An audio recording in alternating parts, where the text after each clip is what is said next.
This channel does not promote any violent, harmful, or illegal activities. All content provided by this channel is meant for an educational purpose only. আর একটা খবরে নজর রাখতে হচ্ছে পাক চর সন্দেহে ধৃত জ্যোতি মালহোত্রা পুলিশি হেফাজতের মেয়াদ বৃদ্ধি আরও 4 দিন বাড়লো জ্যোতির পুলিশি হেফাজতের মেয়াদ। এই মুহূর্তের আরও একটা আপডেট জানিয়ে রাখি আপনাদের।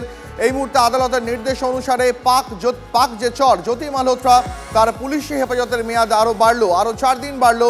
জ্যোতির পুলিশ হেফাজতের মেয়াদে থাকার নির্দেশ দিল হিসারের আদালত। এই মুহূর্তে যে খবর আমরা নজর রেখেছিলাম, আপনারা জানেন আজই জ্যোতি মালহোত্রার মেয়াদ পুরনোর কথা ছিল, আজ তাকে আদালতে পেশ করা হয়। আর তারপর এই মুহূর্তে আদালতের নির্দেশ অনুযায়ী তার পুলিশি হেফাজতে থাকার মেয়াদ আরও 4 দিন বাড়লো।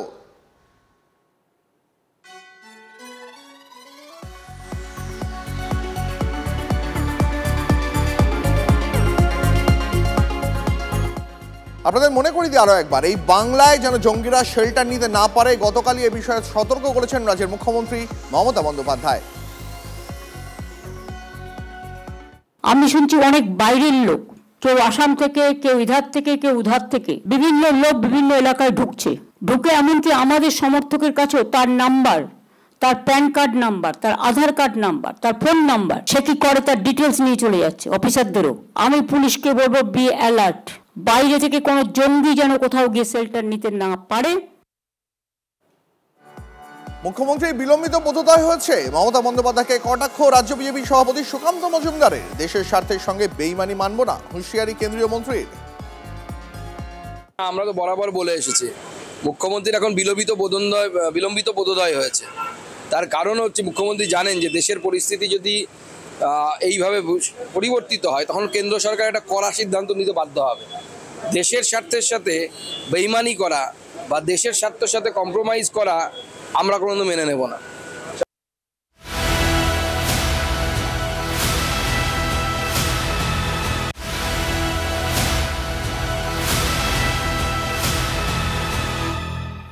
এবার পশ্চিমবঙ্গের দিকে নজর রাখতেই হচ্ছে, তার কারণ খেলা ঘুরছে বাংলাদেশে। ইউনূসের বিদায়ের সময় এবার বেঁধে দিলেন সেনাপ্রধান।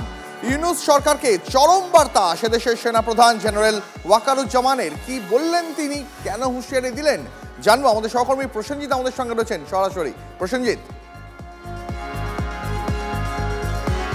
দেখো দীপ, এই অন্তর্বর্তী সরকার গঠন হয়েছিল এবং বাংলাদেশে সেই পরিস্থিতির কারণে তৈরি হয়েছিল এবং সেই সময় কিন্তু ইউনূসরা বলে দিয়েছিলেন দ্রুত সে দেশে স্থায়ী নির্বাচিত সরকার গঠনে তিনি সদর্থক ভূমিকা নেবেন। কিন্তু তারপর কিন্তু দীর্ঘ টানা সময় পেরিয়ে গেছে, স্থায়ী সরকার গঠন এখনও দূরস্থ। সেই জায়গায় দাঁড়িয়ে সেনাপ্রধান ওয়াকারুজ্জামান চিঠি দিয়েছেন এবং চরম সতর্কবার্তা দিচ্ছেন যে প্রসেনজিৎ আমাদের সঙ্গে থাকো, একটু আমাদের সঙ্গে থাকো। প্রসেনজিৎ সঙ্গে থাকো।